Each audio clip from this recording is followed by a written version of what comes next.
Good evening and welcome to Sankhya Television's program Between God and Us. Here with me, Master Eric of The Untold Truth, myself, Omkar of Sankhya Television, and today we have part 2, a continuation of last week's episode, Demons and Negative Energy. So Master Eric, I know we put a pause on that conversation that had a lot of momentum last week. Well, first of all, before we start, I want to say everybody out there, Sitaram, Assalamu alaikum, Sairam, and again, good evening, everyone. Yeah. Because you were given a lot of stories of the exorcisms, especially recently. You said there's, over the past couple of years, almost a 400% increase in demonic activity in Trinidad and Tobago. And, I mean, there must be some reason for it, and I have questions concerning that. But continuing from the conversation, because this is directly, we intentionally cut the story short because of time. Correct. So 1 week later, we are back continuing from where we left off, where you were at the house of the woman who, was it that one? Where the husband came back to you? Where the woman was Hindu and the husband was Catholic. And the priest had come and tried before he failed. And he got stunned. Yeah. I'm not going to say he failed. That's a strong point. Okay. He got stunned. Right. It's like stumbled. He got thrown off his feet with what he was seeing. Because let me tell you something, Omkar. People don't really know how you'll react unless you're in that situation. Yeah. You could always pre-plan all you want, but what you plan may go out the window when you go in and actually encounter it. So after we confirmed that it was a real possession, it was a very serious possession, then we, as you know, we have to set the time frame for it to leave on its own. We set the time frame, and when we came back to do the exorcism, we were setting up. It didn't leave on its own, you had to come back. 98% chance it can't leave on its own anyhow. Okay. But that is a law that we have to do in the spiritual realm. So when we went back, we're all setting up, and the priest came back, the pundit, and I was setting everything up, and the pundit asked me, "What do you want me to do?" And I said, "I want you to keep that howling fire going as high and as hard as you can." So the priest asked me, "What do you want me to do?" I said, "I want you could do the rosary, you could chant prayer, whatever. Everything is going to help. But do not get involved." So as we were setting up, here she come out of the room. Normal. Omkar. A normal individual. And she come out and she started crying. And she said, "Master Eric?" I said, "Yes." She said, "They sent me to give you a message." I said, "Okay, what's the message?" Now the pundit and the priest is listening too. She said, "You know I love you like a brother. But this hurts me to tell you. They said you will die tonight." I said, "You go back and tell them my ex-wife is worse than them." You do not let threats, intimidations get you out of focus. You have to stay focused at all times. Like in the movies, but rare. A real powerful demon will know your past. They will know what you've done that nobody else knows. And they will bring it up in front of everybody that's doing that exorcism to try to throw you off. You cannot let this affect you. You have to stay straight. So when the exorcism started, remember I said don't get involved. So as I was going in to do it, the priest asked a question. And when he did, I made the mistake by turning my head to address it. Next thing I know, and you saw my wife. She's not big. That lady was the same size. Her hand snapped my neck, picked me up 3 feet, and threw me 20 feet into the middle of the concrete wall. It stunned me. Omkar. I mean, when I hit the ground, I was kind of out of it for a little bit, and it's laughing. When I look up, pundit and priest busted. They went out the house looking through the kitchen window. I blame them. Right? Going through them. So now, it took 7 hours to take that out. By yourself? By myself. Right? When I got done, I went out and told the priest, I don't want to see you preaching in church again. I told the pundit to take his veneer off. How can you even preach to people when you don't even have the faith yourself? Let me tell you something. This is serious business. It's not, you can't take nothing for granted. Mm-hmm. You have to be on your P's and Q's. I teach my team this every time. There's some times that you'll get a backlash during the process.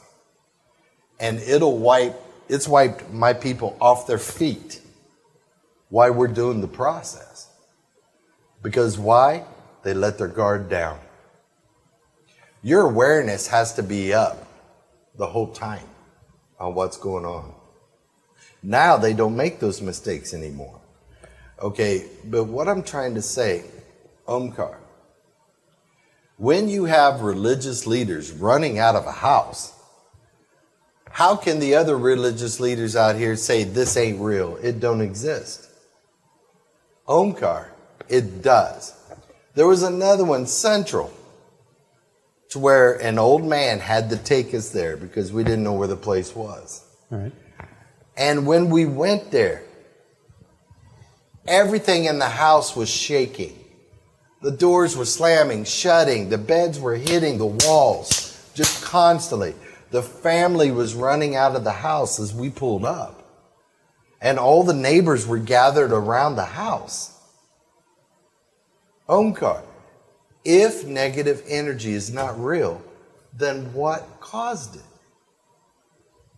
See, this is where I have taken people, and I want to take you. If you're going to be on the show, and we're going to be talking about this, I want you to actually experience it. Right? We'll keep you safe. Yeah. But I want you to experience it. No, I studied that. I have to record the phone or something. I don't think I can let me use a camera. You know, and it's not a joke. You'll start seeing that this actually exists. We're not here to frighten people with this program. What we're trying to do, like I said in last week's program, is to bring awareness that we should safeguard ourselves to a certain extent. When you feel that you shouldn't go inside that building, that intuition inside you, it's warning you. And you know what's warning you? Your soul.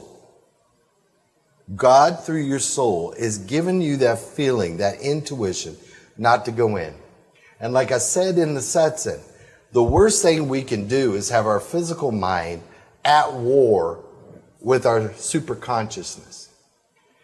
The superconsciousness will give you signs. It'll give you a warning. But your physical mind doesn't understand that. So it tries to justify why you should still go in. Right? This is where training, preparation, meditation, and connection is very important in keeping you balanced. A person is supposed to be balanced at all times. But 98% of the people are never balanced. They're tipping one way or the other, especially their emotions. And then when their emotions tip, they're making decisions based by their emotions. It's never going to go right. You need to be balanced, remain calm, remain humble. And guess what? You'll make calm, sound decisions. So now, we had to take that demon down in front of the whole neighborhood because everybody was makoing in Central. Yeah. So we had to watch because I don't like to be videotaped. So what was funny And you know, I had to take him out of the house. But the husband, the father, would not let me take it out of him. He made a pact. So some people would say, sold your soul to the devil. And he said that it got him jobs. It gave him what he would ask for. But in this case, the family left him. So in reality, he lost his wife, he lost his children, and he stayed with that entity inside of him. As a spiritual person, if the person comes to his own senses during a possession, and he flat out denies or wants help, you cannot give him the help until you get that approval. And that's always bothered me. But I did clean the ones out of the house. But this is what I'm trying to say. There's so many things. Now, that possession and that situation was self-inflicted. He made it pack to the dark side. Now, there's so many people. You know why people are drawn to the dark side? They think things happen quick. And if you read the ancient scriptures, they always say that during this time in Kali Yuga, there's a lot of negativity. People will stop praying as much as they do. And it gave a full definition of what the earth would be like during this time. And I think maybe, during the next program, because I think this is going to run into part 3, I'm going to read those definitions of what was prophesied during this time in different beliefs, right? So sometimes, Omkar, it's not sent. 2, it wasn't summoned and sent. This was self-infliction. The guy wanted to go on the dark side and start doing and bring these entities within himself to give him some power. But in reality, it gave him some power, but he lost everything else that mattered to him. And as I know of today, the family still hasn't went back. And the neighbors kind of stay away because they saw what happened. Yeah, but I wonder something, right? So that's a physical loss, right? So let's say, okay, somebody watching might say, well, I don't mind, I'll look for a new wife and have new children, buy a new house, whatever. Is there a heavier price to the soul or the individual themselves when they make this kind of contract? Of course. Like something that they don't know that, like, you're getting all the benefit up front, but the demon knows on the back end, I get in the soul when you die. Like, you are mine. Like, I possess you in this life, but you come with me after you die or something. I don't know how it works. No, what normally happens when there's a possession, that demon is going to possess the body, stay with the body, and the body is exhausted. Right. When the body is exhausted and it passes on, he's going to go occupy another one. Right. They live through us. Yeah. And then some demons and spirits, they're looking, let's say they weren't summoned, but they're wandering through what they call the parallel dimension. Now, they're looking for someone that was like them when they were alive. Alcoholic. Now, how is a spirit going to consume and enjoy alcohol in the spiritual body? He's not going to. How he's going to live and reunite back is to actually take over a physical body. Now, when he has that individual drinking, he is enjoying it too. Yeah. So they look for weaknesses that us humans have. Yeah. And that's a problem also. So I want you to see that negativity is it's a wide spectrum, right, that you have to learn about. Mm-hmm. How do you end up with it? So let me give you another case. Alcohol. So I went and I was teaching this spiritual person, and he's been a spiritual head for 50 years. And I said, come, go teach him how to find the source, not the one that's inside of it. Because when there's one inside, there's one in your place, and that's the source. You got to take out the source first, and then you pull out the one that's inside of it. So when we went to walk the house, the demon is making this guy drink 24/7 punching. Okay. So he's laying in bed, and I walk in first. I see him, I sense him, I know what's inside of it. Now the spiritual leader behind me, I said, come on in. I want to show you this. I want you to feel the energy. Master? He said, Master, I feel it out here, and I'm drunk. Mm-hmm. It was making him feel drunk. I said, come in anyhow. He said, no, Master, I'll stay in the in the hallway. I went to the room behind him. I said, here's the source. Come in. He said, Master, I could feel it out here. Because he could feel, right? But what I was trying to show him, to overcome what the demon is actually throwing at you, you have to absorb it. This is where training comes in. Right. Well, guess what? When it was time to leave, he couldn't even put his shoes on. He's so drunk. Yeah. But after we left the premises, 5 minutes later, he's normal. This is the power they have to influence you. If there's different types, again, there's hundreds of different type of demons. So you got to know what you're dealing with. You got to know what energy frequency he's dealing with. Then you have to know, by knowing what he is and what he's about, now you know what power you have to bring to conquer him. Right. And this is where knowledge, awareness, and stability within yourself, your mind, you can conquer.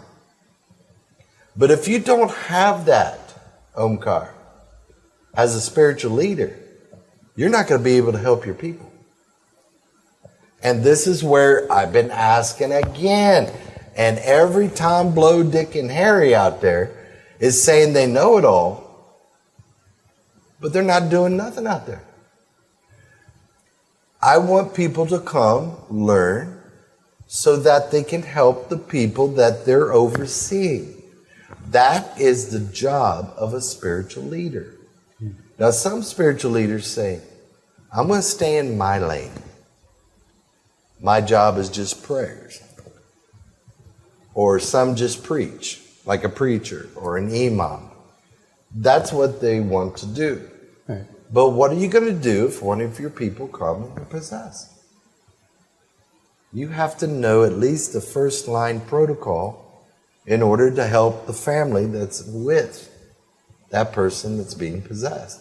And then call somebody in to assist you. And we do a lot of that. We assist a lot of spiritual leaders of different faiths. Yeah. And it's because not... they don't the organizations, like let's say, for example, the Catholic Church, they have exorcists, I guess, right? Like Yes, they train, like that's their job, exorcism. Correct. And then I guess in the Hindus, obviously, they'll have some pundits in India probably who specialize in these kind of things. You know, like, in Trinidad, people consider that it's kind of an open joke where the astrologers say they'll remove negative energy and evil spirits and stuff like that, but probably is really a field in India. I don't know. Okay. There are organizations that train for this. Yeah. But the bottom line is, Omkar, you could train till you're blue in the face. When you come up against a big one, training isn't going to let you conquer. Right. Only the gift of God can have you conquer. Right.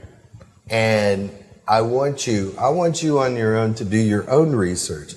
How many preachers and priests have died in the last 60 years conducting an exorcism? Mm-hmm. Many. There was one famous exorcism that it killed 6 of them one time. Yeah. So what I'm trying to say is there's procedures. Now, what I normally do in training is bring up exorcisms that are true and play it, and show my people where they made the mistake. Okay? First of all, you never tie a person down. You never restrain the person who is possessed. What does that show the demon? Yeah, afraid. Why would you even entertain that? When we do it, I let him free. I'm showing him I'm not afraid. Yeah. You can't have no fear. Walk. If you have any doubt, don't walk in that place. Now, for a little one, yeah, you could. But some of these Omkar, and I will show you later, real time, these big ones have power. Yeah. Okay? And I just hope to God you don't puke before you walk in the room. Okay. Because the first sign is they're going to make you feel super nauseous. Right? So don't eat before we go. Anyhow, that was a joke, people. The bottom line is that I've done over personally 15,000 exorcisms worldwide. I've pulled out of homes over at least 40,000 spirits. So I'm not talking that I'm the best, because I've got hurt, I've learned my lessons, and this is what you call experience. And this is what I'm saying. You do not go out and you do not handle anything in life that could hinder or hurt yourself without experience. And this is what I'm saying. I think more people need to gain experience in this field. Yeah. Because Omkar, this isn't going to go away. This is only going to increase in the world every day. I want you to look how people are acting now versus 20 years ago.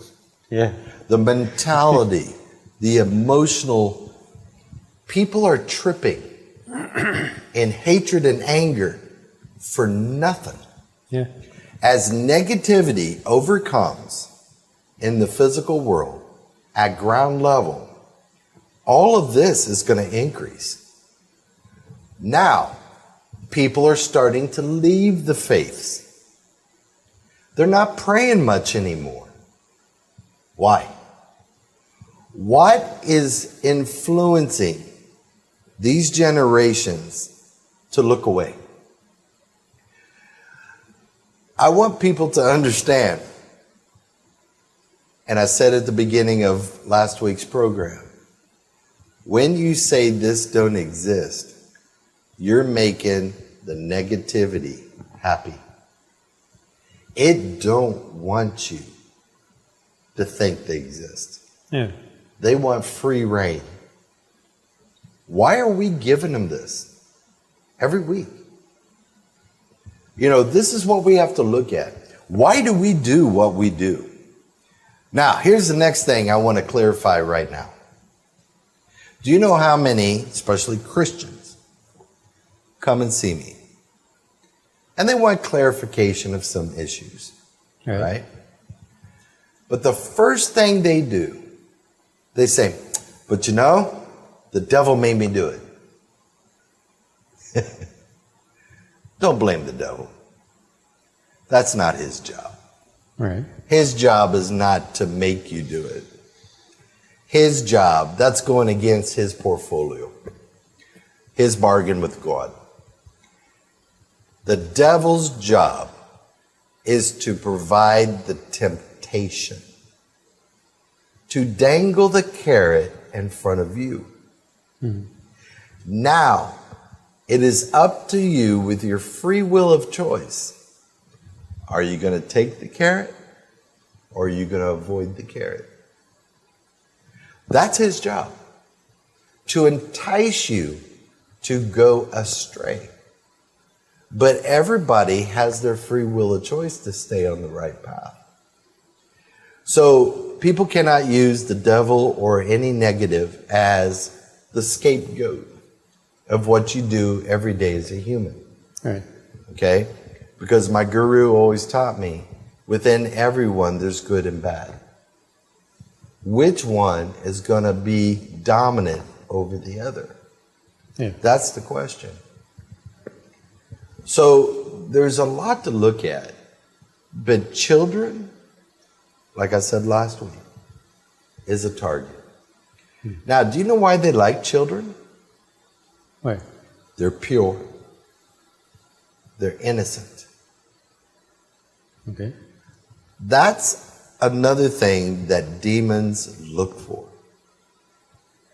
They want a pure body to go in, a person that's innocent. And let me tell you something. We're seeing, like I said last week, 300%, 400% increase in child possession. So, where are they coming from? See, a lot of people say, you can summons a demon. Yes, you can. But it takes a very skilled person to summons. And then, like I said before, they're not closing that gateway, that porthole that they brought that demon through. Right. So that opens up, just like you're on the internet. You're open to everything. Then you have demons that from realm 1, 2, and 3 in the realms of hell. Right. At realm 3, stage 9. Each realm has 9 stages, by the way. Right. So it's just not realm 1, 2, 3. So in realm 3, stage 9, there are sometimes demons will cross over in that realm. Now, God gives, and I said it in the satsang, God is a just God. So when somebody ends up in hell, or a demon, or whatever, after you've paid your dues of all the bad deeds you've done in your life and past lives, don't you think God is a just God to where he would let you try to redeem yourself and try to move up and out of that? Yes, he does. But on the other hand, there's some of them that say, I'm not going to go up. I'm not going to redeem myself. I'm going to get revenge. But don't you think God already knows what that spirit or demon's thinking? He crosses over. Now, everything he's doing, he's building all that karma back up. Mm-hmm. But God is a just God. Sometimes people ask me, if you pray to Mother Kali, how could something happen to you? Well, if you don't pray to Mother Kali, there's a good chance something will.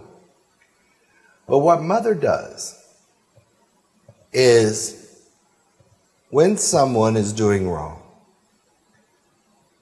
and they keep doing it, Mother allows rope. And she gives them a little more rope, but not to cause harm or kill someone. And that person or that entity will hang themselves. I want you to understand that God doesn't intervene directly to say, Omkar, don't walk through that room. He don't do that. He'll give you signs. He might give you a message. And it's your free will of choice to move forward. Why do you think the crime rate is so high? Why do you think some of the crime rate is the way it is now? Why are you finding decapitated people? They used to just kill somebody and leave them. Yeah. But it's going beyond that. Because some of the people that's committing crimes may be possessed.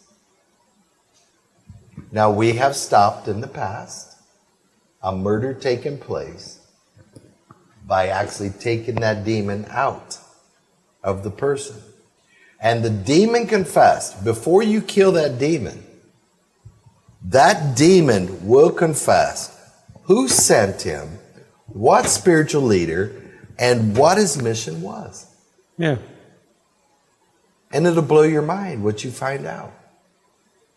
And then when you go to the address the demon told you, you see that that spiritual leader stays there. Okay. So what I'm trying to say, you can't hide. If you are doing bad on this earth,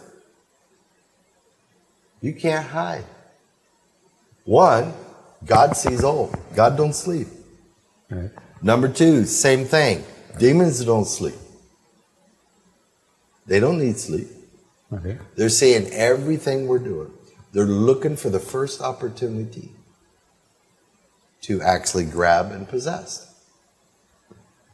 So the question you have to ask, and I keep asking every program, why is this not being addressed to the people? Yeah. What's the big secret? You have something that pop into my mind here is that, so then it's like, it's organized, not like there's a cabal or anything, but let's say the common person like me and the crew and whatever, right? Mm-hmm. So it have people who they just greedy or they just want and they're just using that power to just be tyrannical against people who are weak or something. To conquer. Yeah. Could be for land. Could be for money. Yeah. It could be for anything, right? We're seeing it done. Out of greed then, basically. Correct. Right. But here's the bottom line. You can play on the dark side. Right. You can use the dark side. But there's a price to pay. Mm. And it's going to catch up. You know, there are people doing human sacrifices to gain. But what are you going to gain when you leave here? See, a lot of the negative people in the world today doesn't think of what's going to happen when you leave the earth. They're only thinking of right now. Yeah. What can I gain? And it's going to stop. You know, Omkar, Satanism is one of the oldest religions ever recorded. Okay. But people don't talk about it. People don't know much about it. Why? It's taboo. Stay away. But it's one of the oldest, and it is a religion. It's one of the 4,200 religions on the earth today. Is that a major religion? By religion. numbers? By numbers? Yes, it's a big religion. Yeah. Okay? And it's called Satanism. Right. Right? Then they break down to different type of temples. Right? Not like a Hindu temple, but it's their place of worship. Yeah, place of worship. Right? Temple. And the way they do their rituals. Now, when you break it down, you start investigating Satanism. Then, alongside Satanism, you have witches. That's all. Hold on now. When we say Satanism, we're talking about the concept of worshiping demons. So regardless of Right. China, And there, India, they call him Satan. Some call him Lucifer. yeah. So like you might have them in India worshiping demons, praying to the devil, but just by a different name. Correct. Okay. So because There's Satan is from the different Bible, yeah. Sects. Yeah. Right? In Satanism. So now, then you have witches. Right. Now, people picture this witch flying on a broomstick. That's not it. Right? Now, within the witching cord, right, you have good witches and you have bad witches. Right. So what I'm trying to say is it is so vast out here of what is actually happening. And the most general public don't even have a clue of what is going on. Mm-hmm. They know there's something going on. They're aware of it. They feel it. A lot of people watching this tonight, they have the gift to feel. And they sense the negativity. But how do you deal with the negativity? Mm. This is the next thing. Then you have people who give readings. And some can see good. But you're telling everybody this, but you can't take it out. So why are you even doing a reading? It should be a one-stop shop. Here's the problem, let's take it out. Here's the procedure. You know, I'm not bashing people, but you can't be one thing and not another. You have to be balanced. So in order to detect, you have to defeat. And this is where we're going. Now you have Jins. Now Jins, according to the Muslim belief, is created only by fire. Okay.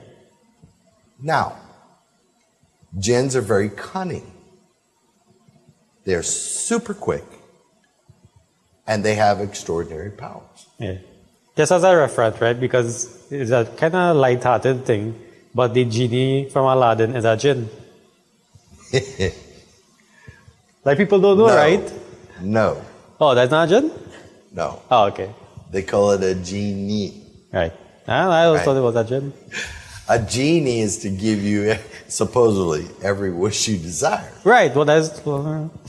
A jinn just doesn't give you every wish you desire. Wait, what's it might make your whole household and life totally upside down. Oh, okay. Right. But that was a good one. Yeah. Everybody needs a little chuckle now and then. No, I honestly thought that jinn and a genie was the same thing. Right? No, they're totally separate. Okay. So, when you start looking in every culture, right, and folklore, this exists. Right. Okay? So the question is, if it's been written from the beginning of time, why don't we believe nowadays? Why wouldn't it exist now? Yeah, and it's only recently, because I remember when I was small growing up, we were taught, during picture parks, don't go on the mango tree or whatever, right? Or if you're coming in the house after 6, walking backwards. Those little things, because a zombie could follow you. Some say wear something inside out or backwards. Yeah. Some people say tie a little bit of hair in the back of your head if you're a woman. Or even if you go to a funeral, you come back, you drink the sugar water and throw some water over you. Right. Now, there's always aspects that are correct, and it's always good. The old people didn't do things because they just imagined it. It's something that's been passed down over generations, and it's helped. Yeah. Right? But what I want to do in this program is to show people, God, it is so important to have your prayers. It's so important to be genuine in your prayers. It's so important to acknowledge that negativity does exist. But don't be paranoid. Keep your place clean. Have your annual prayers done. Also, that's all right. When you say clean, right? Because clean is a kind of broad word, so I want to kind of pinpoint exactly what you mean. But is it just not cooking meat, not having alcohol in the place, not quarreling, not arguing all the time, clean, like fasting clean, or sweeping every, like... all aspects. Yeah. So what I mean by demons doesn't like a physically clean place all the time. No junk in the yard and... Most people, when the house becomes infested, Right. they'll come in and they'll say, I don't even have the desire to clean something. I want to sweep, I can't sweep. My dishes are piling up. My kids are failing in their classes now. It makes you feel like you don't want to do anything, right? Then, how you conduct yourselves as a family. Do you pray together? Omkar, can you tell me now and say it truthfully that 90% of families sit down together and pray together every day? Children? No. One's on an iPad, one's on a cell phone. Prayer don't even hardly exist anymore. Okay? All this is accumulating. When you're ready to do puja, what's the first question they ask the pandit? What's the date? And how long do they have to fast? Or the minimum amount, right. Yeah. Then they want to cut that down. Right? But then they don't know because they're not being told. By the time you set your date, you're supposed to start mentally fasting. That's not being told. Okay? So, again, information isn't being relayed. Right. Right? Now, when it comes to negativity, do you know that it just doesn't come in a physical form that will just possess a person? It can come as an animal. It can also come as a spiritual animal. It can also come as half human, half animal. This is why I said it's very important that you have the knowledge of all the different types, because each one has a different energy. So when you walk into the place, you can automatically, I would look at my guy and say, hey boy.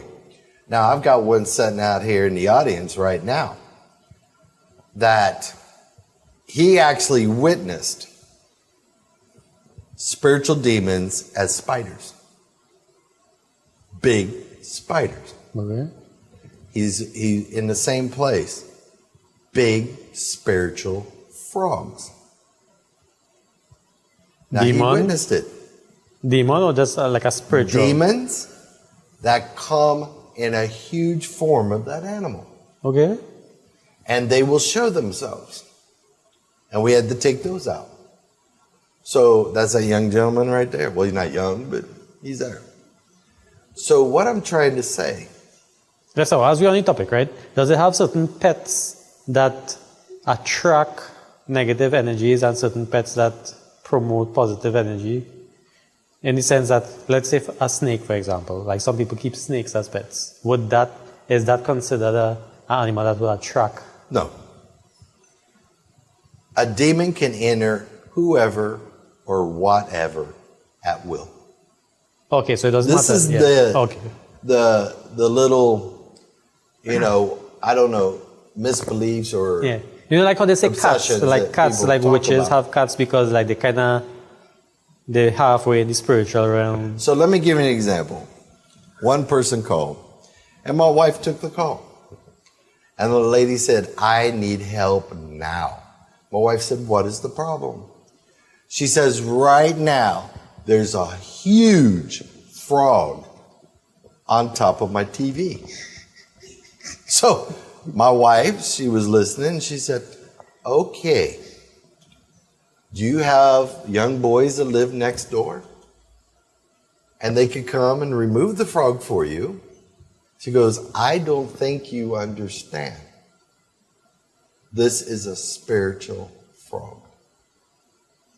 And when we went, that's when he actually witnessed, they would go real fast. The spiders would go phew, right over the wall. Right. Real fast.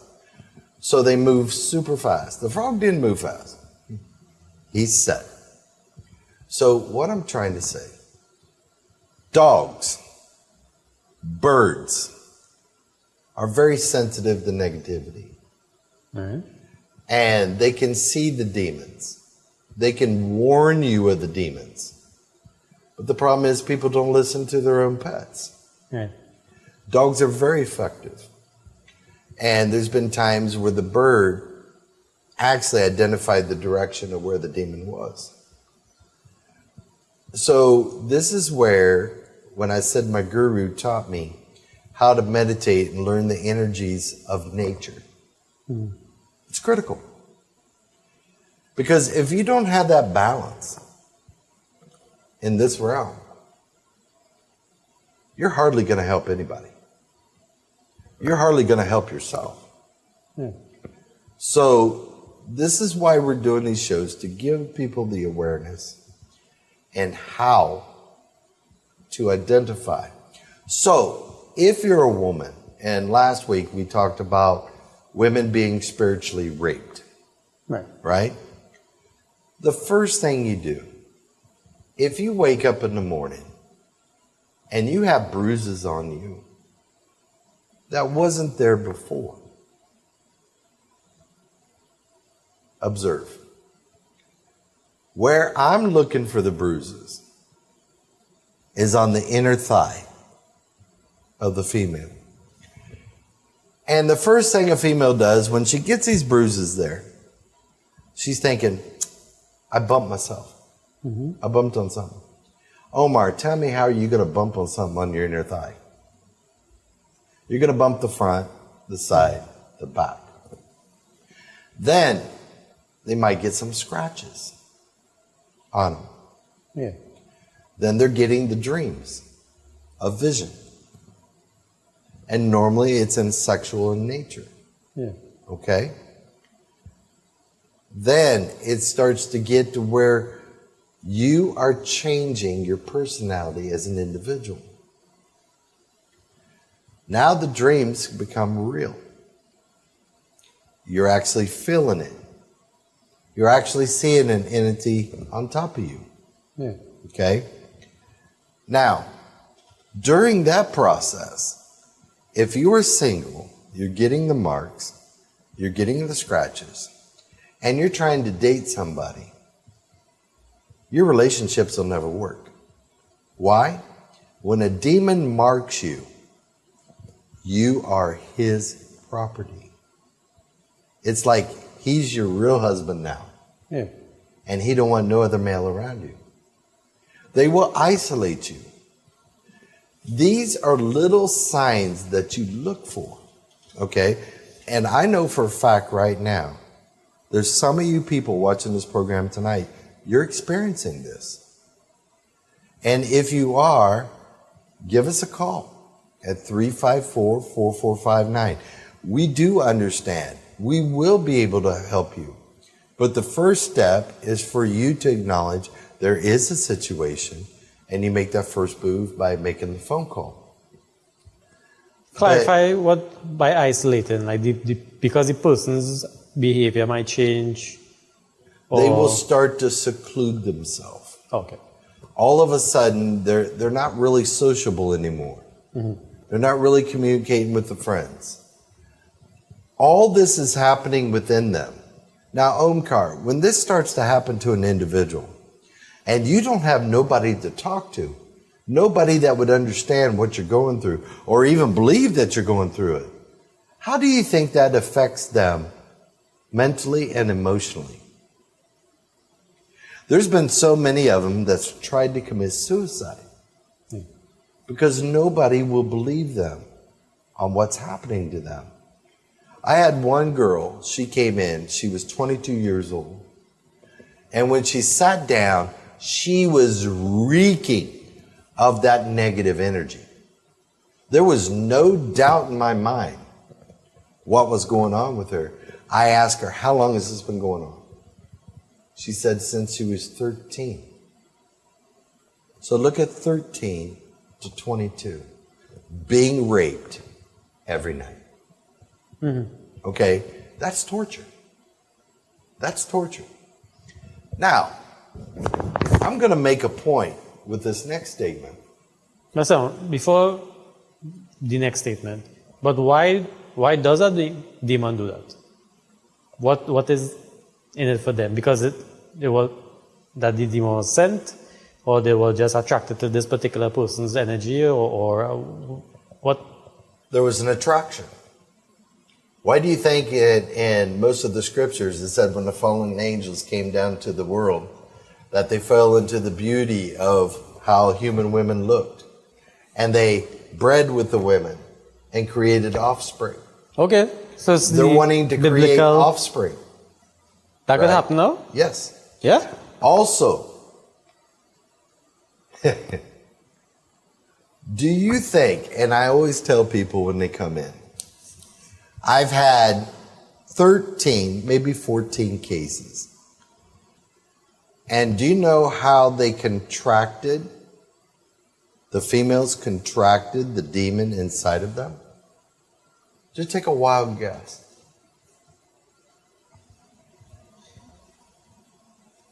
Facebook? Through sex. Okay.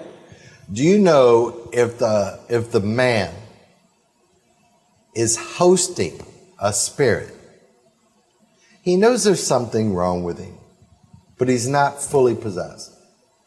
He just has flare-ups. His personality is changing. Through the sperm, when it leaves his body, the actual entity can transfer through him into the female. So now she has one inside she. We've had women that was not pregnant, but they looked 7 months pregnant. And when we did the exorcism, their bellies went back to normal. A spirit can grow in a human body. Right. So you don't use, you could use, some people call them condoms, rubbers, whatever. It's not just because of STDs. People need to be careful. What can be transferred from one individual to the other? Now, those exorcisms are even a little worse because they're deeper within that individual. Yeah. And it takes a little bit more effort to get them pulled out. Now, all of the spiritual leaders that are watching today, when you're pulling out entities, don't be fooled. When you pull out, especially if a person has a snake in them, a spiritual snake, when you're pulling them out and you feel it break loose, it may have split itself apart. Now, just like an earthworm, it can re-go back into a full form. So when you do this, this is where experience comes in. Yeah. You'll know. And then you'll know after you pull whatever you got out, how to rescan again. How to raise it again so you can get it back. There was a case where they called her the snake lady here in Trinidad.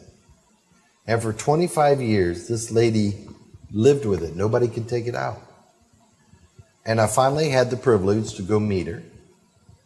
And when we did pull it out, we confirmed it first. And before we pulled it out, that same person that's been a spiritual leader for 50 years, he was there to witness. And when we started, he was watching. Her body, it's impossible, Omkar, that a body from toe to head can wave like this, bones and all. And she was doing this. Mm-hmm. And when we went in for the kill of what was in it, as it was being pulled out, that spiritual leader swore to God, and he backed up 20 feet when her eyes popped out about a half an inch, and they were snake eyes. And then when it was fully pulled out, her eyes went back to normal. And today that woman is normal. But what I'm saying, 25 years, this has been going through the public, around people. The demon you're talking about? In her, because she had to buy groceries. There were times where she's pretty much okay, but it's still within her, walking around people here. So, again, if you have awareness and you're trained and you know how to feel, how to detect, you can pretty well safeguard yourself. Then, you can get to Bish, a guard. Now, I may make some of the religious leaders mad with my next statement, but I'm speaking the truth. Why would you give a guard to somebody and say, don't wear it to a funeral, don't wear it to a cremation site? Why would you do that? Isn't that where souls are running around also? So why would you even make something to say, don't do that? Or don't do this with it, don't do this with it.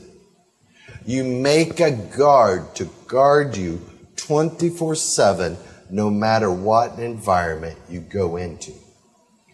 Then, in order to give that guard, you have to assign the guard.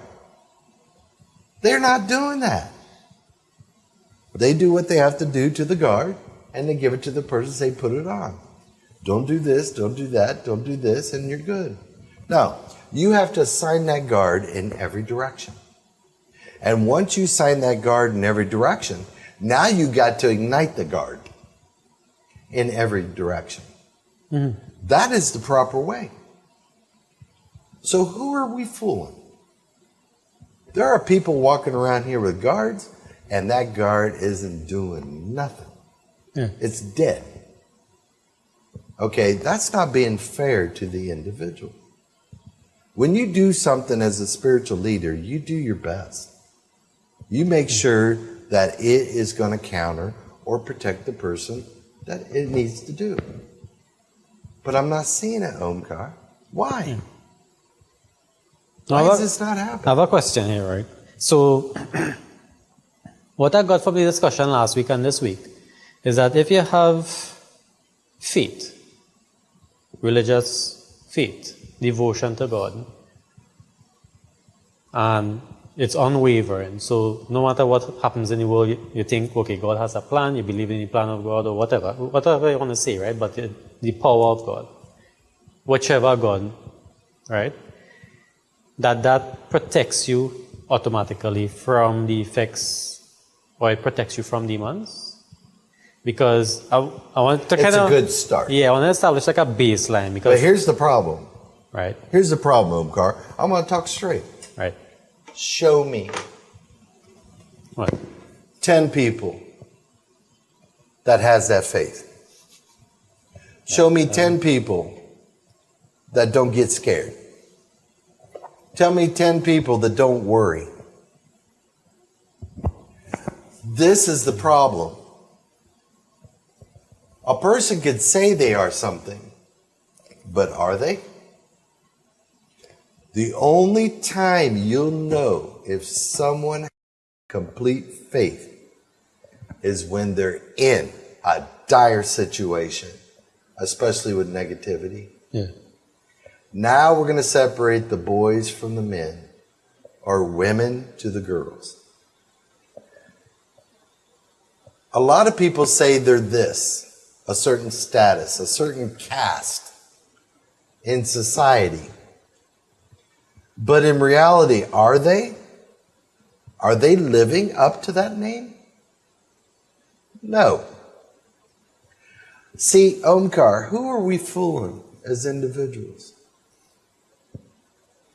We either are with God or we're not with God.